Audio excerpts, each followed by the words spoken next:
Bonjour à toutes et à tous. Aujourd'hui, dans les grands pièges du Nouvel Âge 1.0, nous allons vous parler du bouddhisme à l'occidental. Intéressant, mais on dort la conscience. Pourquoi? Amis du jour, bonjour. Amis du soir, bonsoir. Aujourd'hui, on va parler du bouddhisme à l'occidental. Très intéressant, mais en dehors la conscience. Pourquoi? J'avoue que j'ai vécu longtemps dans des pays bouddhistes et j'ai failli moi-même devenir moine bouddhiste, donc je ne suis pas du tout contre, loin de là.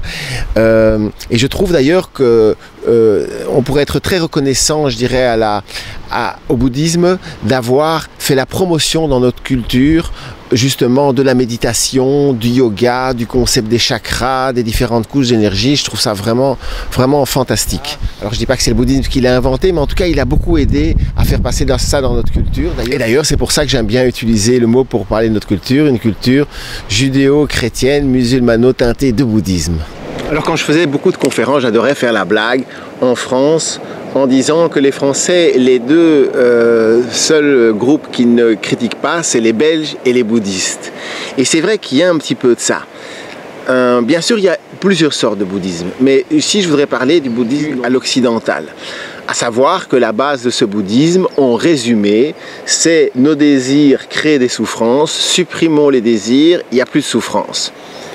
Et donc je trouve qu'il faut au contraire apprendre à surfer sur la vague du désir au lieu de la nier, et aussi d'accepter que c'est ce bonheur, c'est surtout le désir et qu'il n'y a pas besoin nécessairement d'assouvir ce désir, et que même parfois quand on assouvit ce désir, on est plutôt déçu.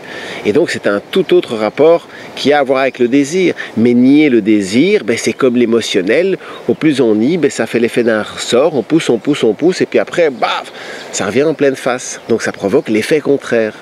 Le bouddhisme et toutes les techniques qui tournent autour, et la plupart des techniques du Nouvel Âge, c'est ça. C'est pour finir se dire, cette partie de moi qui souffre et qui participe à la destruction de ce monde, je ne veux plus la voir, elle n'existe pas.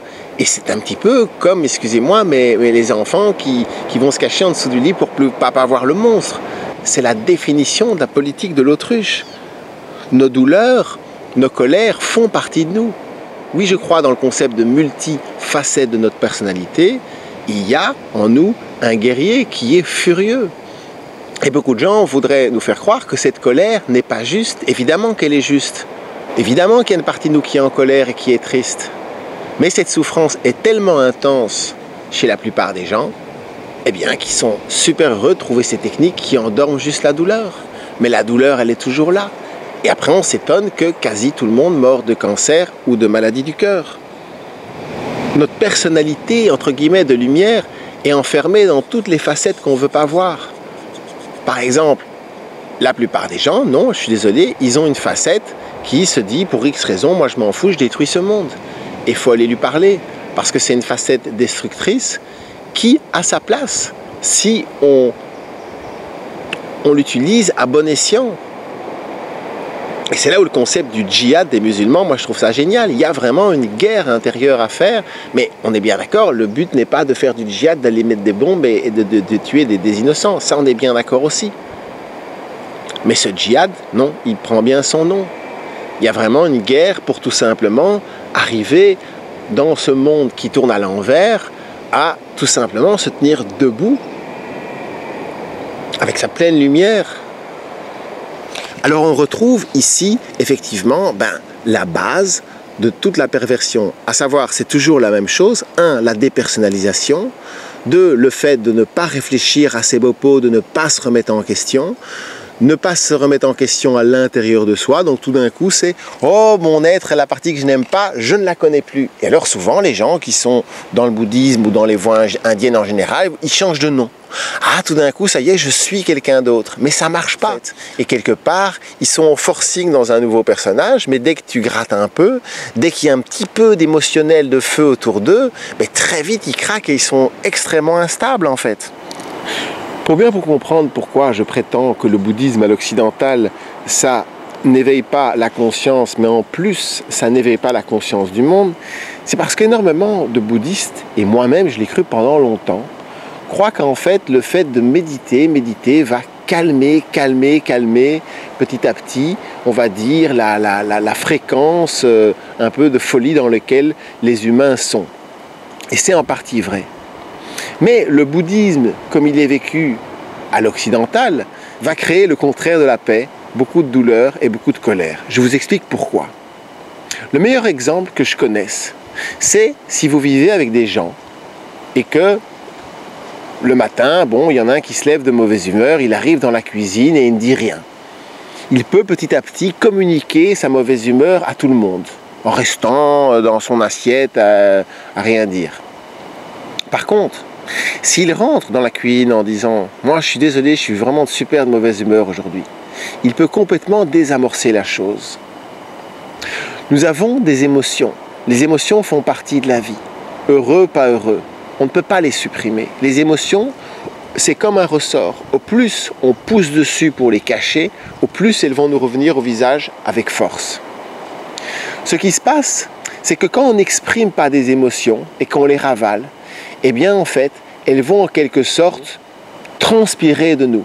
Elles vont émaner de nous.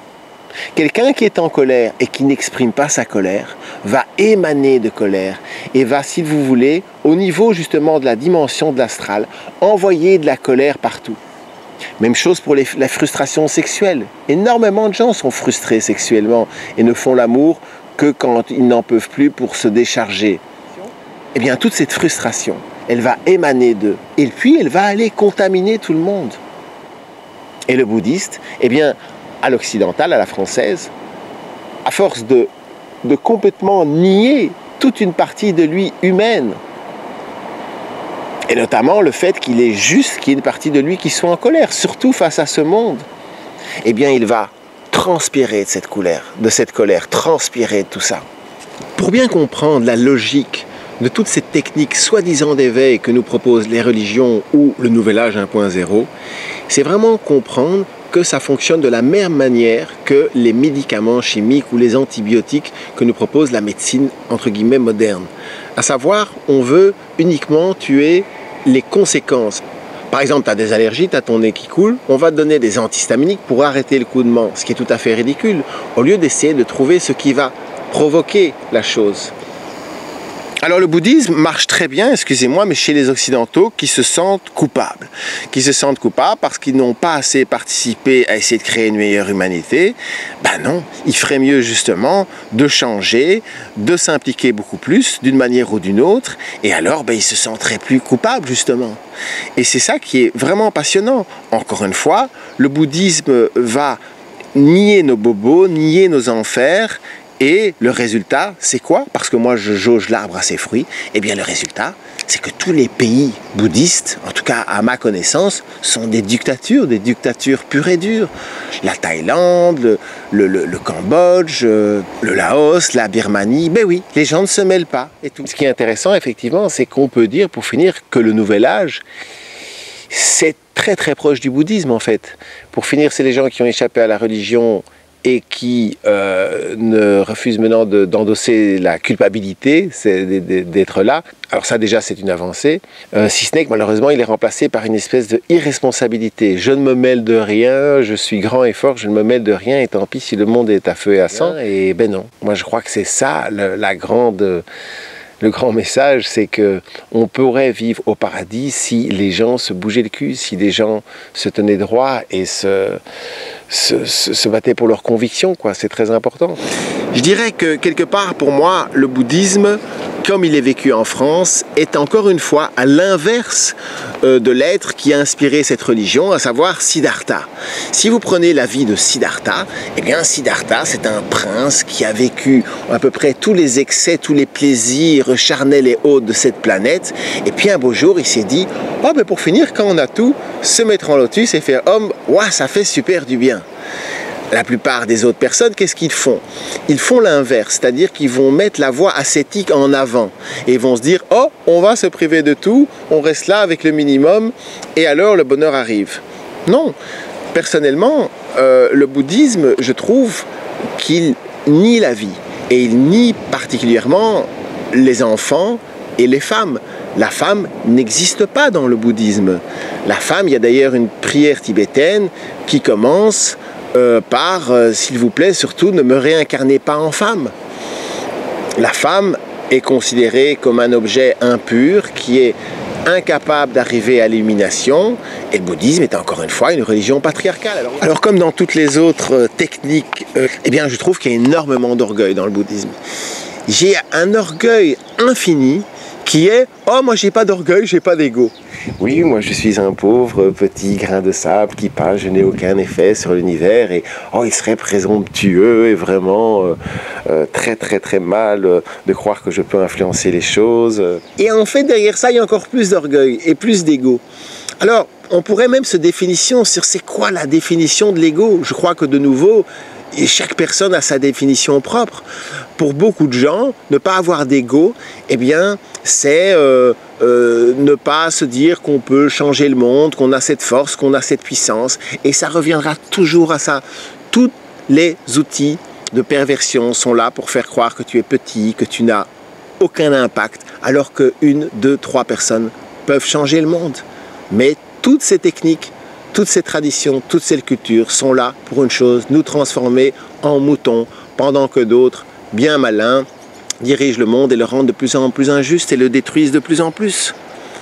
Alors je reconnais que j'ai énormément d'amour pour les bouddhistes. Moi-même, j'ai été athée jusqu'à plus ou moins 25 ans. Et puis, j'étais dégoûté de ce monde et j'ai vécu 3 ans en Thaïlande avec ma copine. Et c'est sûr que j'ai failli devenir moine bouddhiste, que j'adorais, je me sentais très proche d'eux et tout ça. Et puis après, si tu grattes un peu, tu sens en fait, pour les gens qui sont comme moi très sensibles, eh bien on sent qu'il y a vraiment en fait énormément d'émotions refoulées, quoi. Énormément de tenue, énormément de frustration. Mais chez la plupart des gens, ça renforce le déni. Et le déni, c'est le principal problème qui existe. Quand vous allez en Inde, vous rencontrez plein de personnes qui ont changé de nom. Ils s'appellent Pranayama, Shima Shiva, Montagne au bout du soleil. Et alors après, hop, ils rentrent dans l'avion. Dans l'avion, ils se changent et puis ils s'appellent Janine qui va travailler dans une banque. Et c'est là où ça mène vraiment à la scission et au déni. Et au fait que la plupart des gens, ils ont tellement honte de servir ce système destructeur que quelque part, à un moment, ils font un déni et ils s'imaginent une partie d'eux-mêmes qui se dit « Oh ben voilà, c'est bien, moi je trie mes déchets, moi je mange bio », ce qui est déjà bien, note, hein. Et puis du coup, je fais partie, entre guillemets, des gens fertiles et je ne nourris plus cette logique d'autodestruction. Non, c'est plus complexe que ça. Alors évidemment, il y a des écoles bouddhistes tibétaines qui n'ont rien à voir avec le bouddhisme à l'occidental, qui sont plutôt une fabrique de X-Men, X-Women, de super-héros, et où par exemple, je sais que certains lamas, pour obtenir leur diplôme, devaient se mettre dans la neige et arriver à faire fondre la neige à 50 cm ou 1 mètre autour d'eux. Voilà, là on parle le même langage, et vous verrez ça dans toutes les religions. Vous avez la religion d'origine, la tradition même d'origine qui est fantastique et puis elle a été pervertie et ce qui marche, c'est ce qui a été adopté à la culture dite patriarcale mais en fait mortifère et endormante et recyclatrice. Un jour j'étais en Inde et je parlais avec un moine bouddhiste et je lui disais tiens tu sais la plupart des bouddhistes qui vivent en France ils font la bise automatique, surtout qu'il y a certains temples qui se trouvent dans le sud de la France et donc là c'est 4 bises quoi. Alors je dis pas tu dois embrasser 100 personnes, ça fait 400 bises à l'aller, 400 bises au retour. Et il a rigolé et il m'a dit eh bien tu diras bien à toutes ces personnes que parce qu'elles font la bise elles ne sont pas bouddhistes, parce qu'ils n'ont pas compris. Mais la première pierre du bouddhisme, là l'essence même, pourquoi croyez-vous qu'on ne fait pas comme vous, qu'on se penche pour dire bonjour avec une figure pleine de respect, pour s'excuser de ne pas vouloir toucher l'autre? Non, la première pierre du bouddhisme, c'est comprendre qu'il y a une dimension énergétique aux choses et effectivement qu'il faut faire attention de connaître une énergie avant de se mélanger. Et c'est tout à fait logique. Mais quand je dis ça à des bouddhistes en France, on m'engueule, on dit que je suis dans le jugement. Les personnes ont une aura. Quand vous rentrez dans l'aura d'une personne, vous partagez toute l'intimité de cette personne.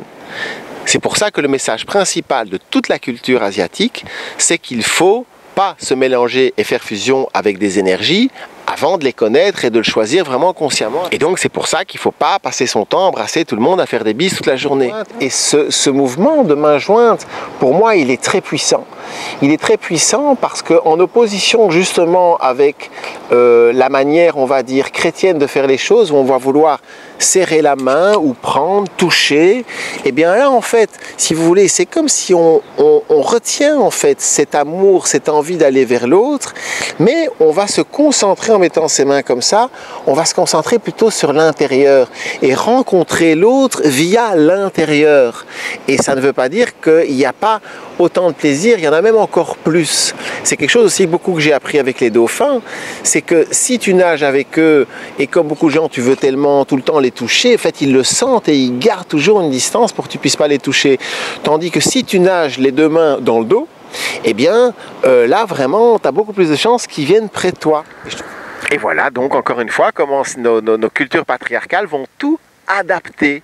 Et le but, c'est de se mettre sur une certaine longueur d'onde, qui est une longueur d'onde où on sommeille, où la conscience n'a pas beaucoup de force. Alors autre chose aussi dans le bouddhisme qui est très très décevant, c'est l'alimentation. Quand vous allez dans des ashrams, eh bien ils adoptent toujours la nourriture indienne, à savoir notamment manger du riz blanc et manger des produits laitiers. Et vous avez beau leur expliquer dans toutes les langues que c'est 1000 fois mieux de manger du riz complet et que ça n'a aucun sens de manger du riz blanc, que ça nécessite plus de travail pour enlever l'écorce et que c'est moins nourrissant. Même chose les produits laitiers. Pourquoi? Parce que c'est la tradition. Et donc il faut absolument rentrer dans le nouvel âge 2.0 où ce qui compte c'est les connaissances et plus des croyances uniquement. Et dans ce niveau-là, alors, il faut aller prendre un petit peu des bienfaits de chaque culture.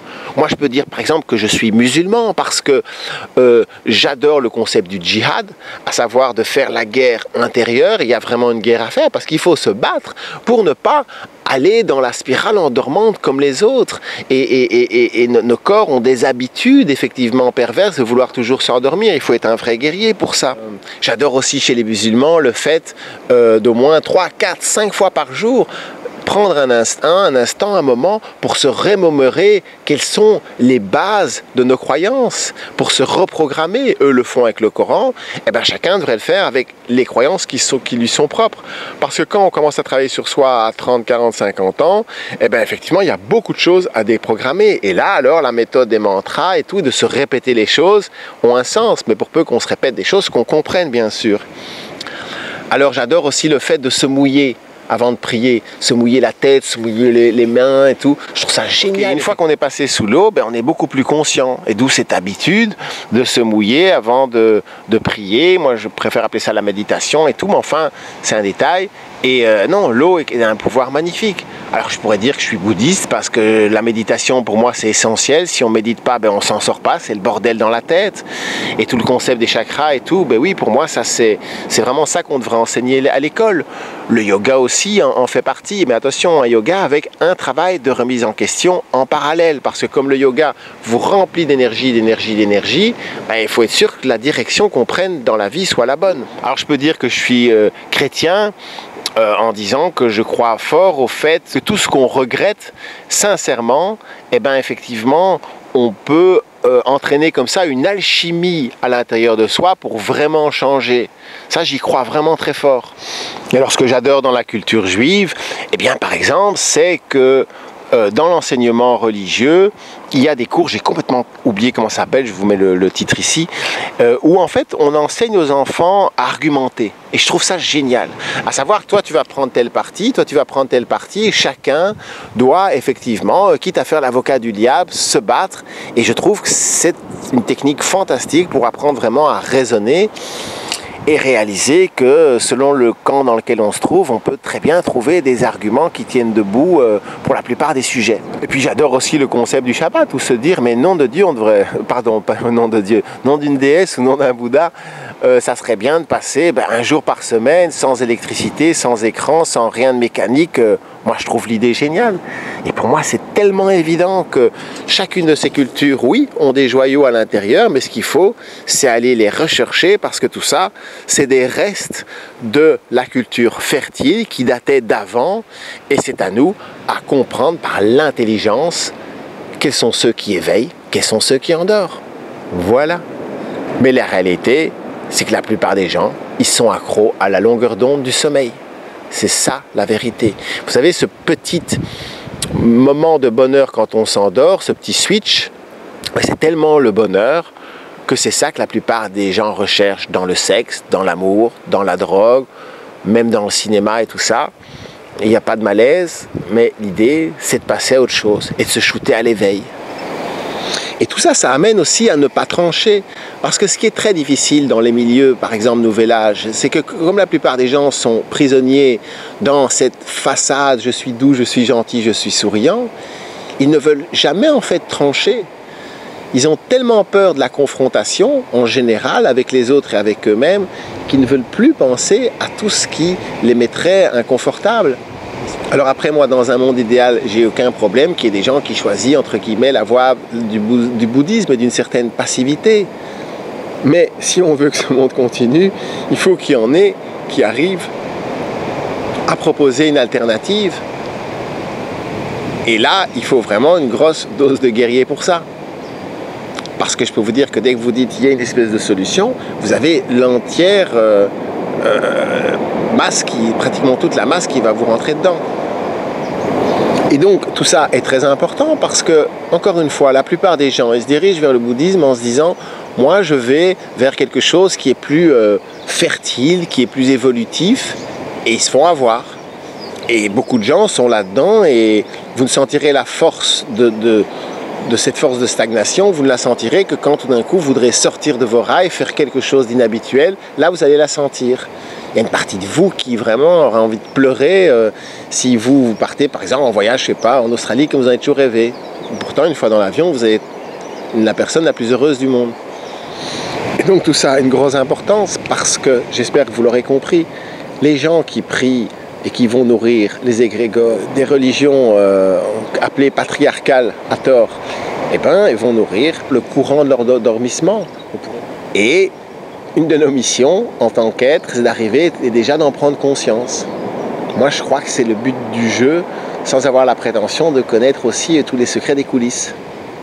Parce que l'essentiel maintenant, c'est d'élever des enfants dans l'autre longueur d'onde, dans la longueur d'onde de la fertilité. Et effectivement, encore une fois, il faut bien le comprendre, chaque fois qu'on se rattache aux égrégores, en fait, de l'énergie qui descend, ben, ce qui descend est agréable, c'est endormant, c'est agréable, ça met sur un petit nuage, et c'est ça que beaucoup de gens prennent pour l'éveil, et en fait, c'est l'endormissement.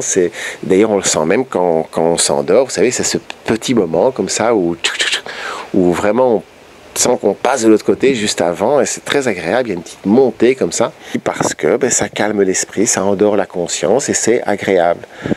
L'éveil de la conscience comporte des phases vraiment pas agréables du tout, voire douloureuses, parce que, waouh quoi, ben, effectivement, on se rend compte des grands défis.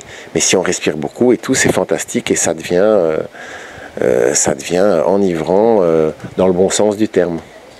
Alors par exemple, effectivement, il y a plein d'écoles tibétaines de bouddhisme qui se concentrent sur, comme nous, sur l'exploration des mondes de l'invisible. L'exploration des mondes de l'invisible pour, entre guillemets, préparer la mort et pour vivre la vie la plus adéquate possible en fonction de ça. Mais là, on arrive à quelque chose de totalement différent. Et donc, comme avec tous les autres sujets de cette série de vidéos intéressants mais en dehors de la conscience, eh bien, le bouddhisme, bien sûr, a un rôle très très très important parce qu'il imprègne très très très fort notre culture, notre société, et qu'on retrouve toujours les mêmes éléments de toutes ces techniques qui endorment, à savoir, un, la dépersonnalisation, deux, le fait d'être de l'arrivisme. Il y a un ego énorme, mais un ego que je préciserais, l'ego de l'arrivisme. Ça y est, on a trouvé. Il y a le fait de ne pas vouloir aller voir bien sûr ses bobos, donc de ne pas remettre sa vie en question de manière concrète ici maintenant. Qu'est-ce qu'on nourrit sur cette planète, de quoi on se nourrit et quelle sera notre empreinte dans ce monde-ci. Et oui, je trouve que ça nous déshumanise parce que franchement, renier ses désirs, en résumé, ben, c'est renier pratiquement notre être créateur le plus profond de nous-mêmes. Voilà ce que je crois. Voilà. Et tout ça n'empêche pas que j'adore le Dalai Lama. J'ai été l'écouter plusieurs fois. Et si vous lisez les livres du Dalai Lama, ben vous allez vous rendre compte que même lui, en fait, il est bien loin du bouddhisme à l'occidental. Et d'ailleurs, quand on lui pose la question, je l'ai vu de mes propres yeux 2 fois en conférence, on lui pose la question, qu'est-ce qui est le plus important maintenant de faire pour nous-mêmes et pour le monde? Eh bien, il répond toujours la même chose. La méditation suivie de l'action. Voilà. Mais chacun entend ce qu'il veut entendre, il faut croire. Et c'est vraiment la partie guerrière des gens, profondément guerrière, qui manque à notre humanité. Et guerrière, on pourrait remplacer par militant, parce que l'idée, c'est pas de faire la guerre, mais d'être militant. Après, j'adore, j'ai beaucoup de tendresse pour les bouddhistes et je vous fais un gros bisou d'amour. J'espère que vous ne bouderez pas.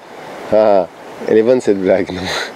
Alors j'espère que cette série de vidéos vous a plu et franchement, j'insiste sur quelque chose, je ne condamne pas toute technique du nouvel âge 1.0, ce sont des étapes et je trouve qu'il est juste pour ceux qui ne veulent pas les toucher, leurs bobos, eh bien, de les endormir et c'est déjà peut-être une étape bien meilleure que les médicaments chimiques, mais ça ne peut pas devenir une habitude parce qu'après c'est les grosses maladies comme le cancer, les maladies du cœur et tout qui partent, qui sortent. Il faut écouter son corps, écouter ce qu'il a à nous dire, écouter ce que nos peurs ont à nous dire, nos angoisses ont à nous dire, nos colères ont à nous dire et alors là on peut les utiliser justement pour changer sa vie ici et maintenant.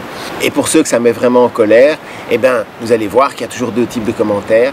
Il y a ceux qui essaient de faire des critiques constructives parce que c'est sûr qu'il y a moyen d'améliorer la chose et puis il y a ceux qui font juste des insultes et qui s'attaquent à la personne et pas au message et pour moi ça veut dire qu'à la lueur de la pure raison, de la psychologie et vraiment de la conscience, eh bien ce que j'appelle la clé n'est absolument pas attaquable, à savoir qu'on vit dans une culture qui est une culture antibiotique, anti-vie, à l'envers, qui est là pour nous endormir et que si on veut l'éveil, eh bien il faut partir de cette première prise de conscience et d'aller vraiment dans le sens contraire. Alors, quoi qu'il arrive, l'humanité compte sur toi, les enfants comptent sur toi, les ours polaires comptent sur toi, Greta Thunberg compte sur toi. À tout de suite. Bisous. Vous venez de regarder le bouddhisme à l'occidental, intéressant mais on dort la conscience. Pourquoi? À bientôt pour la suite des conseils du nouvel âge 1.0.